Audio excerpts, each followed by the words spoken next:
Al TV Al di seen YouTube boo xam ne dana di jàngal seen diina di leen indil ay xeeti xam-xam yu fasantikoo waaye it di leen defal ay reportage ci conférence yi ak lu mel ni ki gàmmu ak siyaare yi yooyu yëpp da leen koy indil di dalal ay borom xam-xam ñu indi ay xeeti xam-xam yu fasantikoo Al TV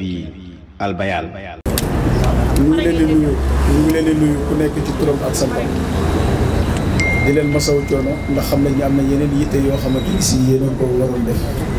te tey jii seen cité ak seen bëgg seen gox ak seen patriotisme bi nga xamante ni moom ngeen doon ci biir cité bi waral tax ngeen bàyyi seen yitte yéen yëpp ñëw fii pour ñu àndoo xeexandoo li nga xamante ni mooy li ñu moom. ci biir loolu nag mooy comme ni ko ñu bari xamee ci biir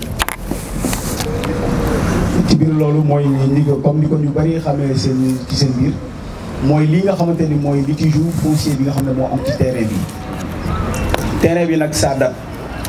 parce que affaire bi mi ngi tàmbalee depuis 2018 la commencé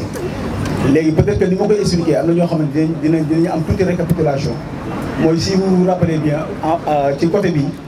amoon na fi mayga bu fi nekkoon amoon na fi pneumaticien bu fi nekkoon amoon na fi aussi coiffeur bu fi nekkoon ci ñoom la waa ji nga xamante ne mooy Aliou Gueye tàmbalee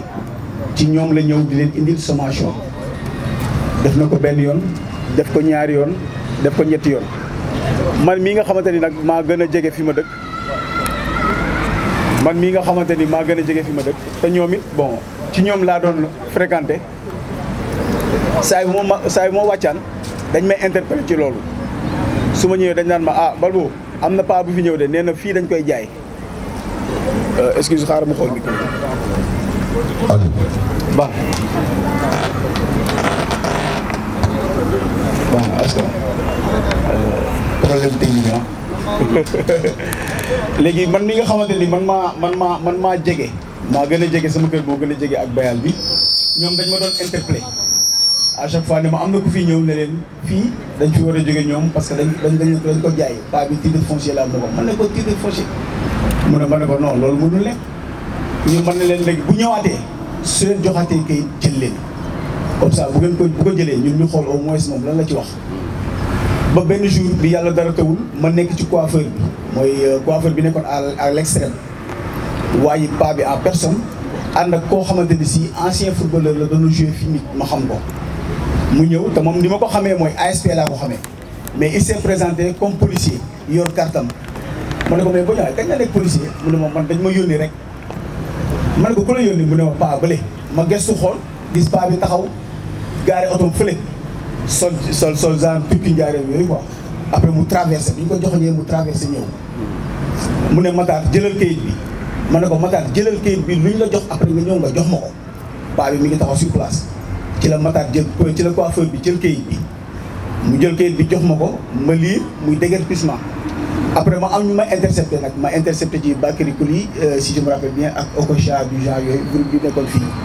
ma wax leen ko ñu ne ma non bu ñu yëngatu comme déguerpissement la wax te fii gars yi tamit bon occupé nañ ko anarchiquement nañu xool ba mu déguerpir ba pare ñu xool lu ñuy def yàlla mi dara tawul xam naa dem na préfet indi ay policiers yooyu déguerpir jour boobu nekk ma fi mais gis naa ñu déguerpir fii yëpp ñëw fii yëpp set wecc si vous rappelez bien après ñu dawal une semaine ci la ñëw indi benn camion fekk nag bi muy ñëw di indi camion bi fekk na boobu après yeesal 2021 taxaw na mu ñëw indi camion bi commencé wàccee ay bant ñu woo ma téléphone depuis fi may liggéeyee ne ma am na waa ñu doon wax paa bi ñëw na indi na ay bant di wàccee ma woo Bakary Koli woo Okocha Bakary Koli woo Demba gars yi commencé génn di commencé wax ak borom camion bi paa bi ñëwul en personne camion la indi mu commencé di yàgg ñun ñi di jóge biir HLM di ñëw di daw si d'après les dires dama ne ma dañ na ko yow boo yéegalul bant yi si oto bi dem fi delluwaat gars yi bu ñu la fekkee camion bi du dem bant yi du dem ci la chauffeur bi ne leen man dañ ma yónni rek dal di jël bant yi aj ko ci camion bi dem man leen nag gars yi kon nag kii bu amee lii risque la kon affaire bi comme am nañu conseil de quartier nañu jël affaire bi ñu piloté ko ci conseil de quartier bi yóbbu ko Okocha nañu bon daf leen dànk nañu demandé audience ak madame le maire Aminata Kanté comme moom moo coiffé Sam Notaire ñu dem ci bureau toog ak moom exposé ko problème bi mu ne ñu yéen jarul sax ngeen di sonn ndax am na koo xamante ne si en 96 muy suñu paa bu baax yàlla na ko yàlla rëm yoo ko yërmande ci kawam. muy Pa Samba Fall. bi affaire yooyu amee sax daan nañ def ay réunion moom ci la ñëw intercepté ne ngeen baal ma ñu ne ko waaw mu ne man fii demandé woon naa SNHLM pour jënd ko. C'était bi mu attribué leen lettre def ko le 3 octobre 1996 waa SNHLM tontu ko le 11 octobre 1996 ça veut dire que à équivalence une semaine rek ñu tontu ko. lettre bi mu ko tontoo lettre bi ko SNHLM envoyé moo nekk nii numéro dossier mooy 3784 du 14 novembre 96 ñu ne ko objet bi muy demande terrain référence votre lettre du date du 3/10/96 notifiant SNHLM du 11/10/96 ñu ne ko monsieur j'accuse réception de votre lettre visée en référence par laquelle vous sollicitez l'acquisition de la parcelle située en face de chez vous aux HLM Guédiawaye xam nga mooy fii ñu nekk paa bi mi ngi dëkk fii kon wax nañ ko loolu léegi ñu ne ko nag ci suuf lettre bi en réponse je vous informe de mon regret de ne pouvoir donner une suite favorable à votre requête car cet emplacement constitue une zone de dégagement au profit de locataires de la cité def naa ko déglu tubaab bi leer na ñu ne ko foofu nga nekk mënuñu ko jaay ndax waa cité bi ñu ko moom parce que zone de dégagement la mooy sapeur pompier bu dara amee du genre wala lu mel noonu lettre bi mu ne SNHLM directeur général Ibra Ndiaye boobu Ibra Ndiaye moo fa nekk moom moo ko attribué lettre bi kon xam nga leer na ñu jël lettre bi yóbbu ko madame le maire Aminata Kanté présenté ko mun nañu yéen loolu jarul sax ngeen di sonn ndax lettre bi buy ñëw di tabax dina demander autorisation kon lettre bi wane na ko ne ñu nag léegi xaar leen dal di ne noppi leen mu am ku mu woo pour ñu am tuuti kii daal mais xam naa ki mu woo te ki mu woo kilifa la ne ko dafa am ñu fi ñëw ne ko yow problème bi nga xamante ne moo am HLM Paris ci terrain ba ñii dañ fi ñëw ñu dëgër piir leen est-ce que yëg nga ci dara mu ne ko waaye kat titre foncier la ma présenté mais xaaral ma creuser su ma creuser ba am ci lu leer naa la woo mu ne ko ñii foofu cité la foofu ñoom ñoo moom seen espace boo amee lu ci am lu leer rek après nga woo ma mu dal di coupé foofu raison garder pour ki mu woo quoi xam nga beneen bi ci dem mooy ñu dal di continuer gars yi dëkk fii muy ay bonne volonté yu baax ay grand yu nekk fii yëpp ko nag takk ci muy ay l'occurrence ay Yoro Sow ay Oyu Gerte ay Okocha gars yi taxaw ci gars yi taxaw ci ne non ba ci Médoune Samb ne la nature a horreur du vide fii nañ ko occupé mu gaaw léegi ñun ñu amoon sax suñu benn copain proposition dafa bëgg ko def parking parce que boobu yeesal taxaw na ñu ngi à la requête de l'argent ku nekk ngi wut copain bi ne ma ne ko mu wax ma ko ma ne ko man moom mu ko ndax yeesal dafa taxaw da ngay def lettre ma attribué ko président bi suñ ko joxee mu woote commission ñu xool ndax foofu mën na nekk parking ou pas bu nekkee parking ngay fay ñun HLM di ci profité ndax boobu waroon nañ jënd lampe détail yooyu kërëb mu ne booy sama gars ma ne ko non même pour dee sama gaañaan bi kenn werantoo ko mais bind lettre ñu dem parce que dafa am ci lu ñu tënku léegi comprendre nga mu bind lettre jox ma attribué ko mais malheureusement après affaire bi ñu gis ni bon dafay am ñu bëri ñu muy chamboulé dafa am ay impacté yoo xamante ni peut-être que buñ ko defee day du baax gars yi wax ci ba man sax ma xaw a kii tuuti quoi xam nga léegi ñu ne non kon nañ ko arrêté mais néanmoins que la nature a horreur du vide il faut qu'on trouve un moyen le moyen qu'on a trouvé mooy gis nga fii booy bi taxaw pied potolampe yu ñuul yi ñu dem wuti jéego fi mi benn dimanche Médoune Samb menuisier la on en a profité ñu def ko ay banc fii comme ni mel nii dañ ko occupé fii yëpp def ko pour di ci toog waa ji di ko gis waa ji nag boobu léegi mi ngi def zen di ko gis ba bi wuti ay fleurs du genre parce que amoon na ay ressortissants yooyu xamante ne ñu ngi fi ay Papis Diouf bi ñu ko yëgee ñoom it ñu contribuer def contribution gars yi kat affaire yooyu yëpp fexe ba occupé ko nii mu visuel nii yàlla miy def lu baax te dara tawu ko mu am suñu ñu koy sali waaye mooy monsieur le maire Ahmed Aïdara affaire bu pavé bi egsi bi mu egsi ba fii ñu ne ko booy fii dafa am lii te dañ ko bëgg occupé lii ñu def nii doy waaw ba tey waaw comme ami d'enfance la moo tax ma profité ne booy quoi xam nga ñu wax ko ne ko pavé yi jéemal xool noo ko dugalee fii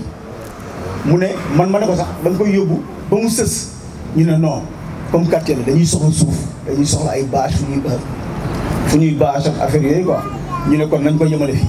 mu dal di koy ba mu yemale ko fii fekk bon chaise yi banc yi yëpp amoon na fi mu mel nii Médoune Samb chaque guddi nga gis ko mu gàddu ay siw ñëw root ci ko fi dëkk xam nga ba affaire yi xaw a jàpp forme mais depuis que ñu def ko nii waa ji dal di jógaat te biñ ko defee ba def ko zinc sax waa Descos ñëw nañ fi def ci arrêt biñ ci defee arrêt comme ay zinc la boo yëkkatee zinc bi arrêt bi day demaale gars yi yëkkati zinc bi parce que ñun xam nañ ñun ñu dëkk fi HLM xam nañ li ñu moom xam nañ ni fii ñun ñoo ko moom ñu yëkkati zinc bi Descos bi demaale waa ji dem Descos wax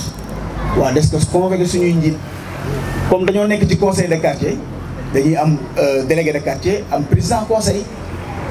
ñu convoqué leen une fois convoqué leen 2 fois 3e fois bi dañoo ànd ak ay notables yoo xamante ay Oumy Dieng Merou Diop Demba Gadio ñu dem fa. ak imam Maodo Seck. merci jërëjëf ak imam Mamadou Seck ñu dem ñu entendre leen ñu wax ne leen foofu li ngeen fa def ñu ne ñun ñoo fa def ay fleurs ak ñoom seen ak yooyu xam la ñu ne ah bon waaw foofu yëfu jàmbur la parce que ñoom tamit da nga leen di comprendre ñoom tamit fi ñu nekk kayit lañ leen di woon mais source bi ñun ñu ko téye ñun population bi ñun ñoo xam source bi parce que ñi nga xamante ni ñoom ñoo fi nekk ñuy suñuy kilifa dañuy wax de A à Z li fi jóge laata ñu fiy jógee li fi xew bon ñu entendre leen procès verbal boobu moom moo dem tribunal boo liiree procès verbal bi da ngay xam ni kon la ñuy wax Descos ñoom moom la ñu relier rek tribunal léegi par la suite waa ji monté dem tribunal moom bi mu demee tribunal boo fay dem ñaar la mooy ki nga xamante ni moo la tooñ ak ki tooñ mais moom bi mu demee tribunal ñii nga xamante ni ñoom la indexé muy suñuy kilifa ñun moom pare na ci population bi de day wut ñu mu ciblé songu leen te ñoom xam na ni ñun ñoo fa teg ñooñu mu jël ñooñu songu leen yóbbu fa sans pour autant ñu convoqué leen ñu jot sama convocation sans pour autant aussi ñu notifié leen convocation sans pour autant ñu yëgal leen ba pare à leur insu lañu defee procès bi yàlla bi nga xamante ni mooy def lu baax moo am benn doomu HLM bu yem ci procès bi parce que dafa amoon beneen procès bu ko fa yóbbu ci la gis procès bi xam ne lii mooy procès HLM Paris bu terrain bi amul litige ci lañ jël procès bi dal di atte procès bi dal di jox waa ji parce que bu ñu ñëwee indi waa ji ne ko am ku tudd Momar Sow tout court ne ko ku tudd Aziz Mbacké tout court ñoom maa am sama terrain boo xam ne titre foncier la mi ngi nii nangam te titre foncier moom mi ngi ko am 2021 te paa bi ñu ngi ko bañal tabax bi en 96 SNHLM bi nga xamante ni moom moo am moom rek moo am affiliabilité wu joxe terrain bi moom mi ngi ko bañal kii waa ji 96 kii xaw ma fu mu jëlee kayit bu ne un certain Saliou Diagne moo ko jaay kayit moo ko jaay en 2021 te waa ji tamit boo seetloo il s'est bien protégé parce que delawul du dof bu demoon SNHLM ne leen SNHLM moom moo ko jaay kon bu boobaa moom ak SNHLM la mais Saliou Diagne mën na sax for carte d'identité jàmbur ne diw mi bind diw moom moo ko jaay nangam ñu bind ñu avancé Saliou Diagne booy seet foo koy seetee kan mooy Saliou Diagne doo ko xam boo amoon SNHLM nga bind lettre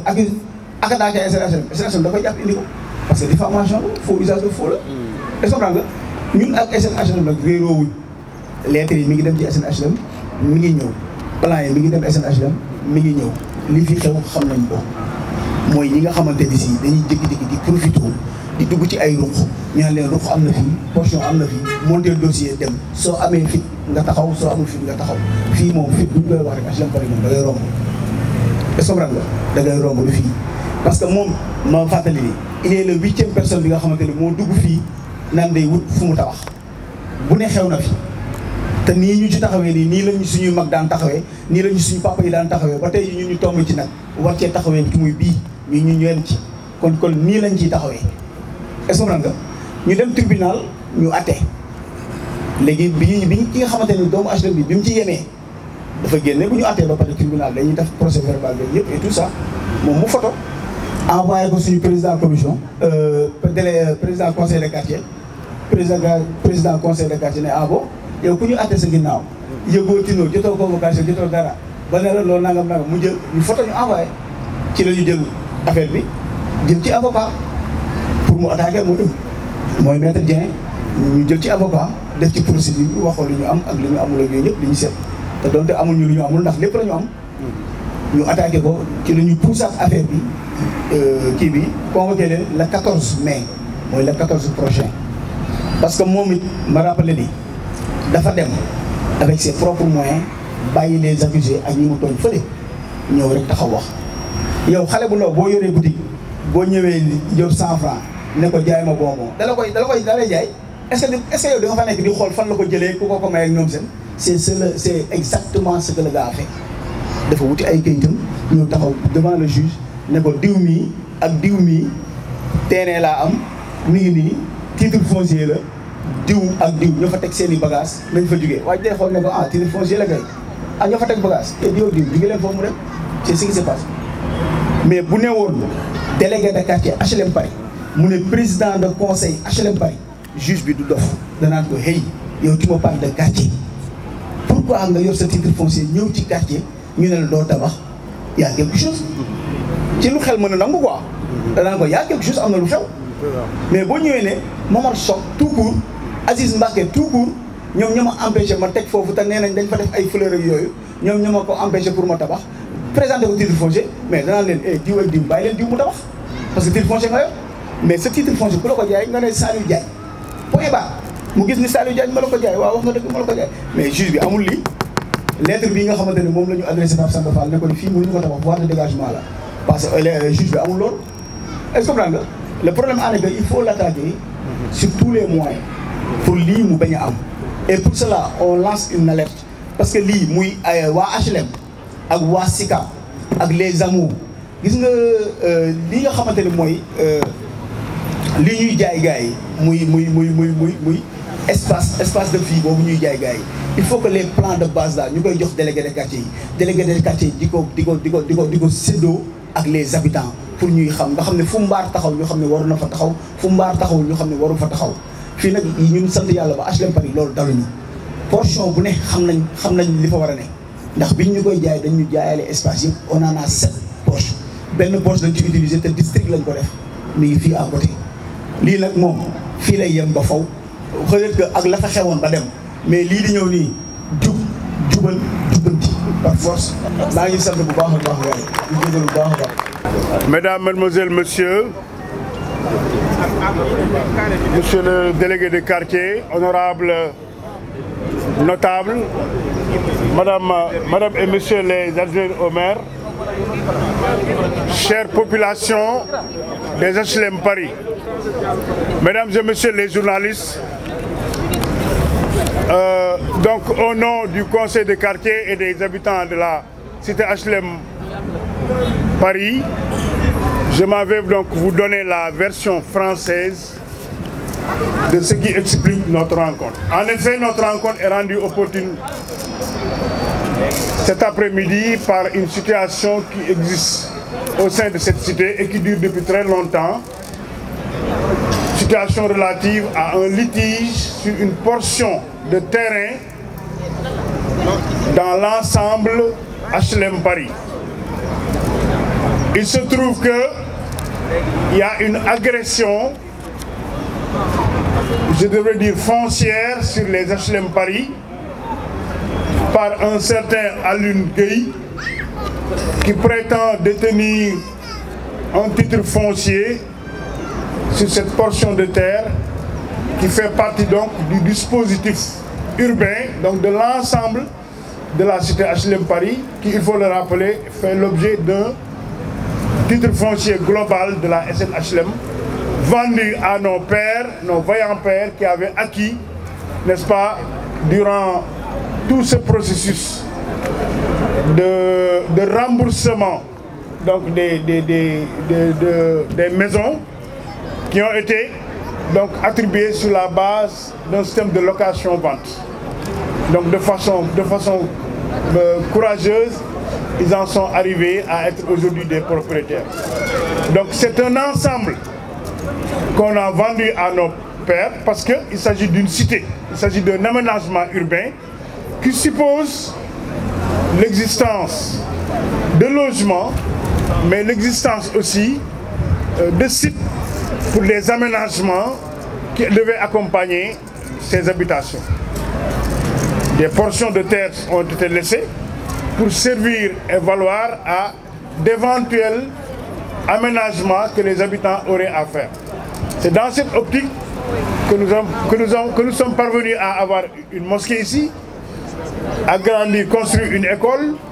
avoir un centre de santé, des terrains aménagés, n'est-ce pas, des jardins publics, pour répondre à ce que l'on considère comme un cadre de vie normal. Donc, tout ce qui existe dans cette HLM constitue une propriété légale et légitime des habitants de la cité HLM. Mais le monsieur Alioune Gueye, doté d'on ne sait de quel papier, prétendant détenir un titre foncier, a voulu, n'est-ce pas, s'en prendre, s'accaparer de cette terre et a fait des démarches, d'abord au niveau d'une certaine administration que nous devons débusquer, mais en même temps au niveau de la justice pour attaquer, en fait il faut le dire, la cité HLM Paris à travers deux personnes qui sont des symboles, deux personnes morales, le délégué de quartier, Pape Sok, et le président du conseil de quartier. Il est clair que dans cette cité, les gens se sont très tôt organisés et ont mis en place des instruments pour une co-gestion de cette cité. Donc le délégué de quartier, le président du conseil de quartier, sont donc les personnes qui doivent répondre de comment nous organisons dans cette cité. Et dès que nous avons eu l'information, parce que c'est depuis très longtemps que ce monsieur, n'est-ce pas, a commencé à montrer ses prétentions, à faire des démarches, et depuis lors, nous sommes aux aguets. Nous sommes aux aguets, nous sommes en attente, et nous avons à notre niveau aussi mené toutes les démarches auprès de qui de droit, au niveau des autorités judiciaires et au niveau des autorités administratives, notamment la DSCOS, pour, dans un premier temps, faire des investigations et avoir des éléments qui puissent nous permettre de savoir d'où viennent les prétentions de ce monsieur. Et aussi au niveau des autorités même administratives, autorités municipales et autorités administratives. Donc à notre niveau, les démarches ont été faites pour pouvoir organiser notre système de défense. Mais à notre grande surprise, un procès s'est déroulé, je devrais dire clandestinement ou en catimini, parce que des procès engagent des parties, mais seule une partie, d'après les informations que nous avons, a été présente à ce procès. Il n'y a pas une notification ni de plainte, n'est-ce pas, ni de condamnation. Et les informations que nous avions eues, c'est qu'il y a eu un procès contre Abdou Aziz Mbaké et contre Pape Momar Sok. Et cela a participé à une stratégie dilatoire qui a consisté à citer des personnes intitulées personnelles et non pas escalité. Parce que Abdou Aziz Mbaké est le président du conseil, donc personne morale. Quand on l'attaque, c'est la population qu'on attaque. Pape Momar Sok est délégué de quartier. Quand on l'attaque, c'est le quartier en entier, dans son intégralité qu'on attaque. Mais la stratégie a consisté à les citer individuellement et personnellement, comme si c'était les deux seuls qui s'opposaient, n'est-ce pas, à l'accaparement de cette portion de terre. Donc nous avons compris le stratagème et nous sommes en train d'organiser notre système de défense et un procès en appel devra se tenir le 14, procès au cours duquel nous appelons toute la population des HLM, toutes les autorités à venir massivement, parce que notre réaction aujourd'hui, c'est une réaction pratique sur le terrain, comme celle que nous organisons aujourd'hui à travers ce point de presse. Des rassemblements, des sittings, d'autres actions même devront être organisées au fur et à mesure de la progression et de l'accentuation du problème. Mais en même temps, du point de vue légal et judiciaire, comme l'a expliqué avec brio Sidi Barham Thiam, nous sommes en train de neutraliser tous les éléments, n'est-ce pas, d'arguments juridiques pour pouvoir organiser notre système de défense, parce que nous avons le bon droit. Nous avons le bon droit, étant entendu que ça c'est une propriété commune collective qui intègre un titre foncier global qui est le titre foncier sur lequel ces maisons ont été attribuées, ont été vendues. Donc il n'est pas possible qu'une portion soit vendue à un tiers, n'est-ce pas, en dehors du contrat qui a existé entre la HLM et nos pairs. C'est la raison pour laquelle, sur ces deux fronts, et sur même d'autres fronts, nous sommes en train aujourd'hui d'organiser la République pour que ce bien-là qui nous appartient, que nous avons aménagé par nos propres efforts, par nos propres moyens, pour en faire un aménagement paysager correct, pour faire de notre cité un cadre de vie, cette portion-là nous allons nous battre bec et ongle. Les gens sont très déterminés. Il faut que les gens se le tiennent pour 10 et que jusqu'à nos dernières possibilités, nous nous battrons pour que ce bien-là reste à nous. L'autre aspect sur lequel je voudrais insister, il y a l'aspect juridique, l'aspect judiciaire. Un pool d'avocats a été constitué. Des contacts vont être faits au niveau des autorités au plan administratif. Mais je crois qu'aujourd'hui, dans les plus brefs délais, le Sénégal a franchi un cap. Il y a de nouvelles autorités qui ont fait l'engagement du Djoub et du Djoubbanti et nous leur faisons confiance. Nous pensons que ça c'est aussi parmi les problèmes urgents qu'il faut régler. Donc le conseil de quartier doit informer le ministre de l'Urbanisme rapidement de ce litige et même le ministère de l'Intérieur parce qu'on ne sait pas où ça doit mener. Ils viennent d'arriver au pouvoir, je pense qu'ils doivent être rapidement informés de cette situation, espérant qu'il y a de ce niveau possibilité d'avoir un règlement, n'est-ce pas, de l'autorité administrative. Voilà donc de façon résumée la situation qui se trouve au niveau des HLM et nous appelons tout le monde encore une fois le 14 pour le combat, pour la défense de nos intérêts. Je vous remercie.